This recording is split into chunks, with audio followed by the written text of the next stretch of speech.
कराडच्या त्या जुन्या तहसील कचेरी बाहेर आषाढ महिन्याचा पाऊस कोसळत होता. छपरावर पडणाऱ्या पाण्याच्या थेंबांचा एकच गलका सुरू होता. कचेरीच्या ओट्याला लागून असलेल्या एका चहाच्या टपरीच्या आडोशाला 33 वर्षांचा शशिकांत मोहिते उभा होता.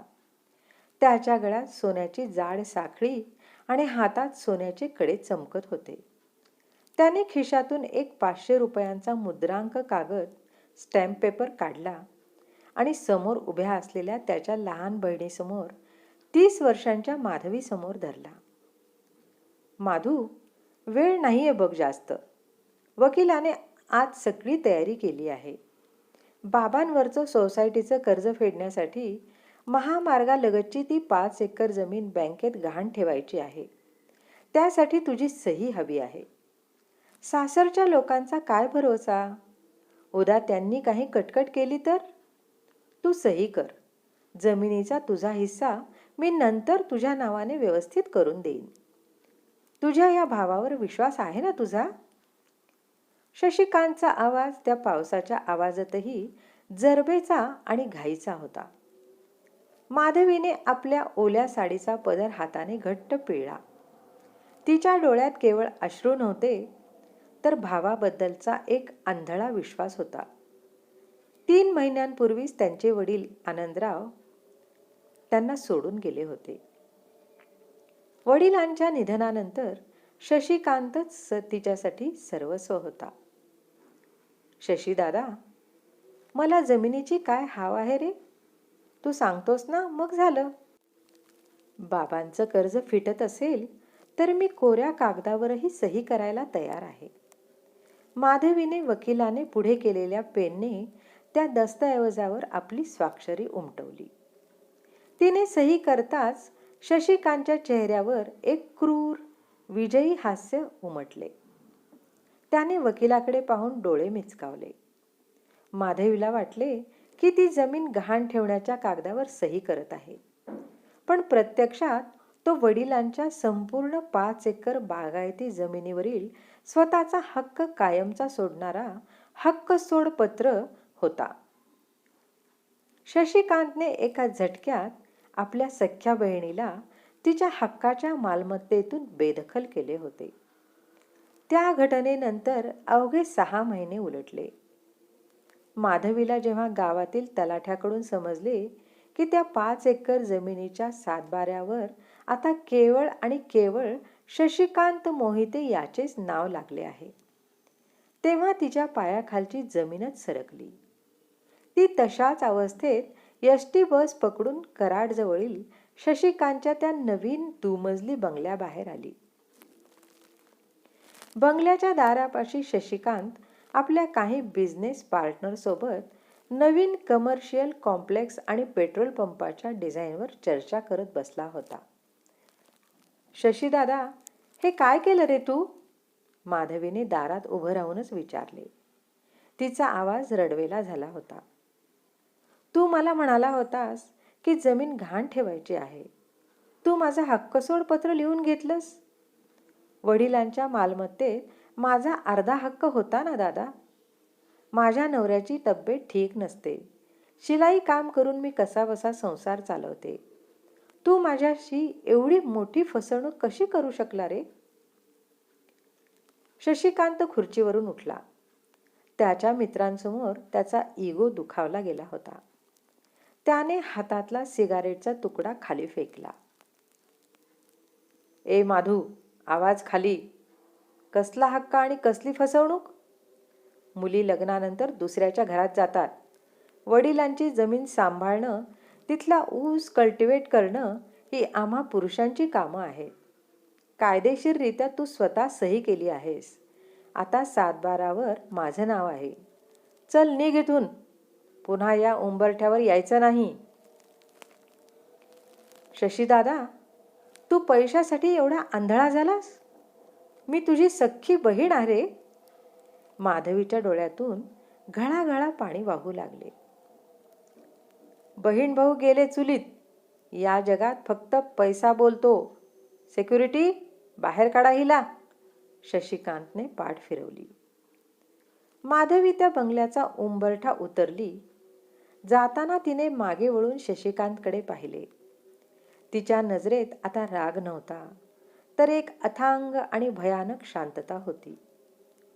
शशिकांत, आज तू कागदावरचा सातबारा जिंकलास रे, पण लक्षात ठेव, हाच सातबारा तुला आयुष्यभर सुखाने झोपू देणार नाही.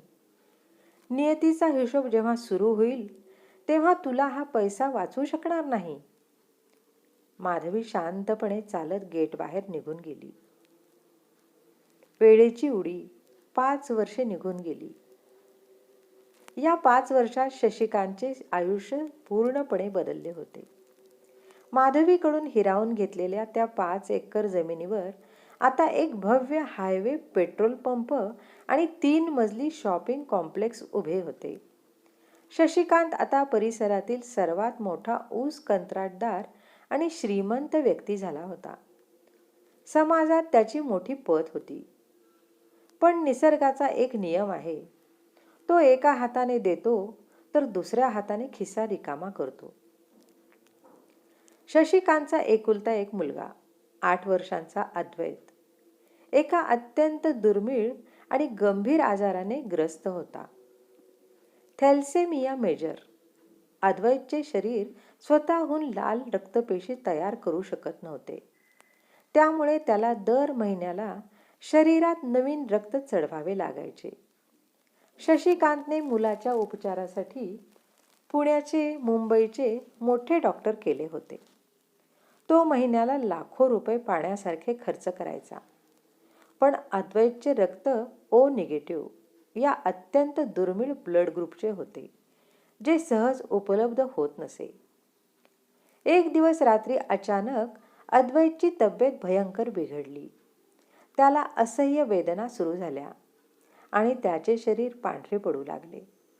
शशिकांतने तातडीने त्याला कोल्हापूरच्या एका मोठ्या मल्टी स्पेशालिटी हॉस्पिटलमध्ये ICU मध्ये दाखल केले. ICUच्या बाहेर शशिकांत हताश होऊन चक्रा मारत होता. त्याचे डोळे लाल झाले होते. तेवढ्यात मुख्य डॉक्टर रानडे बाहेर आले. त्यांच्या चेहऱ्यावर प्रचंड काळजी होती. मिस्टर मोहिते, अद्वैतची प्रकृती खूप क्रिटिकल आहे, डॉक्टरांनी सांगितले.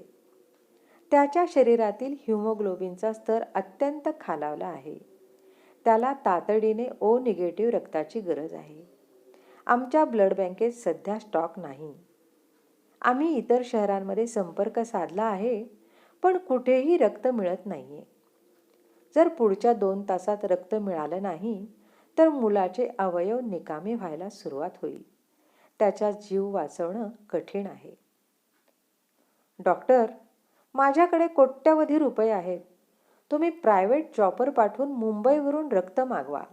जेवढे पैसे लागतील तेवढे मी मोजायला तयार आहे. शशिकांतने डॉक्टरचे पाय धरले. डॉक्टर कुलकर्णी यांनी त्याला झटकले. मिस्टर मोहिते, तुमचे पैसे इथे कामाला येणार नाहीत. रक्त बाजारात विकत मिळत नाही, ते माणसाच्या शरीरातच तयार होतं. आम्ही तुमची ब्लड टेस्ट केली, पण तुमचं रक्त मुलाच्या रक्तातील विशिष्ट अँटीबॉडीजशी मॅच होत नाहीये. तुमची सख्खी बहीण किंवा भाऊ आहे का? कारण रक्ताच्या जवळच्या नात्यातच अशा दुर्मिळ ब्लड ग्रुपचे मॅचिंग मिळण्याची शक्यता 90% असते. तुमच्या कुटुंबात कोणी आहे का? शशिकांत जागेवरच खिळला. बहीण? त्याला 5 वर्षापूर्वीचा तो आषाढ महिन्याचा पाऊस आणि कचेरी बाहेर रडत उभी असलेली माधवी आठवली. ज्या बहिणीला त्याने माझ्या उंबरठ्यावर येऊ नकोस म्हणून हाकलून दिले होते, तीच माधवी आज त्याच्या वंशाचा दिवा वाचवण्याचा एकमेव मार्ग होती. रात्रीचे 12:30 वाजले होते. शशिकांत वेड्यासारखी गाडी चालवत कराडजवळील एका छोट्या गावातील त्या जुन्या वस्तीत पोहोचला. तिथे एका पडक्या कौलारू घराच्या खिडकीतून मिणमिणता प्रकाश बाहेर पडत होता. घराबाहेर एक पाटी होती. माधवी शिलाई काम.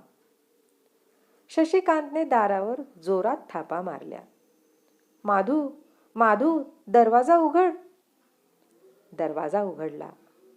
दारात साधी सुती साडी नेसलेली माधवी उभी होती. 5 वर्षात ती खूप खचली होती. तिचा चेहरा पांढरा पडला होता. समोर करोडपती भावाला अशा लाचार अवस्थेत पाहून ती दचकली. शशिकांत, तू इथे या रात्री? तिने विचारले. तिच्या आवाजात आता राग नव्हता, फक्त एक कोरडेपणा होता. शशिकांतने काहीही विचार न करता थेट माधवीच्या पायावर डोके ठेवले. माधू, मला माफ कर ग. माझ्या आदूचा जीव धोक्यात आहे. तो कोल्हापूरच्या हॉस्पिटलमध्ये ICU मध्ये शेवटच्या घटका मोजतोय. त्याला तातडीने O निगेटिव्ह रक्ताची गरज आहे. डॉक्टर म्हणतात की फक्त तुझं रक्त त्याला वाचवू शकतं. चल माझ्यासोबत. माझ्या पोराला वाचव माधू. शशिकांत चिखलात बसून रडत होता. माधवी शांत उभी राहिली. तिने एक दीर्घ श्वास घेतला. तिच्या डोळ्यातून एक पाण्याचा थेंब गळाला. ती म्हणाली, शशिकांत, गाडी सुरू कर. वेळ कमी आहे. हा या कथेतील सर्वात मोठा वास्तववादी आणि अंतःकरण पिळवडून टाकणारा क्षण होता. दोघे वेगाने कोल्हापूरच्या हॉस्पिटलमध्ये पोहोचले. माधवी तातडीने लॅबमध्ये गेली. डॉक्टर रानडे यांनी तिची ब्लड टेस्ट केली आणि अवघ्या 10 मिनिटात ते बाहेर आले. त्यांच्या चेहऱ्यावर आश्चर्य होते. मिस्टर मोहिते, तुमची बहीण खरोखर देवमाणूस आहे, डॉक्टर म्हणाले.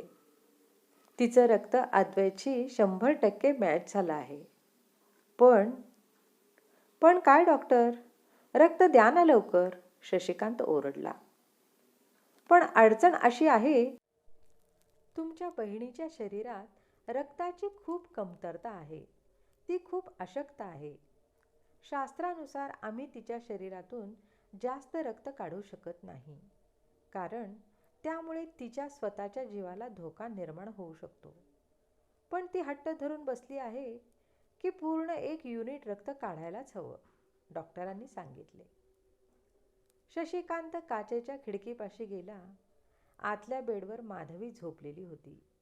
तिच्या हाताला मोठी सुई लावलेली होती आणि तिचे लाल रक्त एका पिशवीत जमा होत होते. शेजारच्या बेडवर तिचा एकुलता एक भाचा अद्वैत ऑक्सिजन मास्क लावून झोपला होता. माधवीने खिडकीबाहेर उभ्या असलेल्या शशिकांतकडे पाहिले. तिने अत्यंत थकलेल्या अवस्थेतही त्याला पाहून एक मंद हसू दिले. त्या हसण्यात कोणताही सूड नव्हता, राग नव्हता.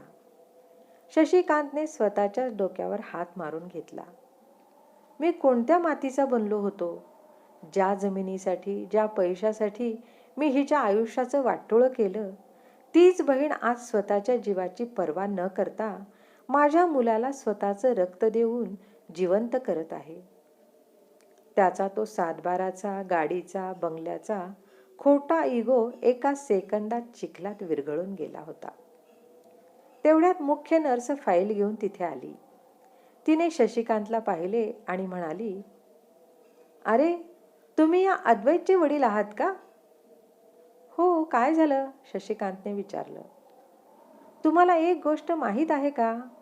हा अद्वैत गेल्या 5 वर्षापासून आमच्याकडे ट्रीटमेंट घेतोय आणि या 5 वर्षात दर 3 महिन्यांनी जेव्हा जेव्हा तुमच्या मुलाला O निगेटिव्ह रक्ताची गरज पडायची, तेव्हा पुण्याच्या एका सेवाभावी संस्थेकडून एक महिला नाव न सांगता अनामिक डोनर म्हणून इथे यायची आणि अद्वैतला रक्त देऊन निघून जायची.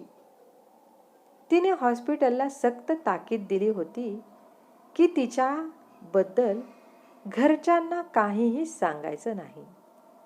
आज जेव्हा आम्ही तिचे रेकॉर्ड तपासले, तेव्हा समजलं की ती अनामिक महिला दुसरी कोणी नसून तुमची हीच सख्खी बहीण माधवी आहे. नर्सचे हे वाक्य ऐकताच शशिकांतच्या पायाखालची जमीनच सरकली. हा या कथेतील सर्वात मोठा आणि अंतिम ट्विस्ट होता.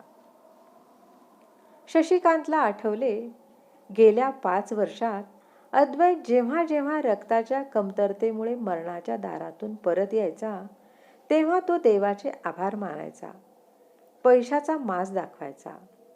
पण त्याला कुठे माहीत होते की ज्या बहिणीला त्याने उंबरठ्या बाहेर काढले होते, तीच बहीण दर 3 महिन्यांनी स्वतःच्या शरीरातलं रक्त देऊन त्याच्या वंशाचा दिवा जळत ठेवत होती.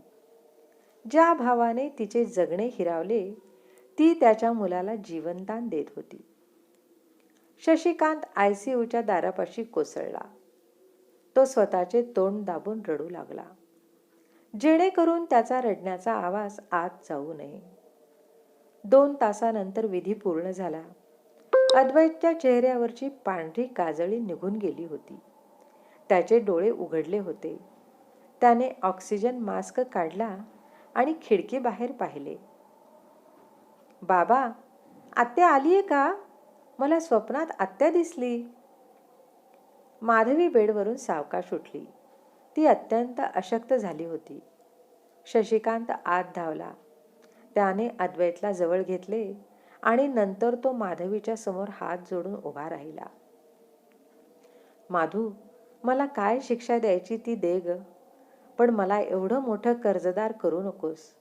मी तुझ्या जमिनीचा 7/12 तुझ्या नावाने करायला तयार आहे. माझा बंगला, माझा पेट्रोल पंप, सगळं तुझं आहे माधू. शशिकांतचे अश्रू थांबत नव्हते.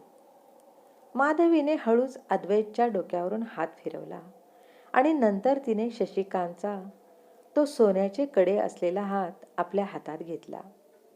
शशिकांत, मला 5 वर्षापूर्वीही जमिनीची हाव नव्हती आणि आजही नाहीये. मला फक्त माझा भाऊ हवा होता. 7/12वर नाव कोणाचंही असो, पण रक्ताच्या नात्यावरचा हक्क कधीच सोडता येत नाही रे. आज माझा भाचा वाचला, मला माझा हिस्सा मिळाला. तिच्या त्या एका वाक्याने शशिकांतच्या मनावरचा संपूर्ण भार उतरला. कथेचा शेवट अत्यंत भावनिक आणि दीर्घकाळ लक्षात राहणारा ठरला. 3 महिने उलटले होते. कराडच्या त्या 5 एकर जमिनीवरील पेट्रोल पंपाच्या मुख्य केबिनमध्ये एक नवीन पाटी लावण्यात आली होती. Mohite Kulkarni commercial group. जमिनीच्या नवीन 7/12वर आता शशिकांत आणि माधवी या दोघांची नावे अत्यंत सन्मानाने एकत्र लागली होती. पण त्याहूनही मोठे बदल देशपांडे कुटुंबाच्या घरात झाले होते. बंगल्याच्या उंबरठ्यावर आता रोज सकाळी माधवी शिलाई मशीनवर बसून हसतमुखाने कपडे शिवत असायची. अद्वैतला ती प्रेमाने पुरणपोळी खाऊ घालायची. शशिकांत आता गाडीतून उतरताना गळ्यातली सोन्याची साखळी दाखवत नव्हता. तो साध्या कपड्यांमध्ये बहिणीच्या शेजारी येऊन बसत होता. त्याने जमिनीचा वेढा तोडला होता आणि नात्यांचा सन्मान स्वीकारला होता.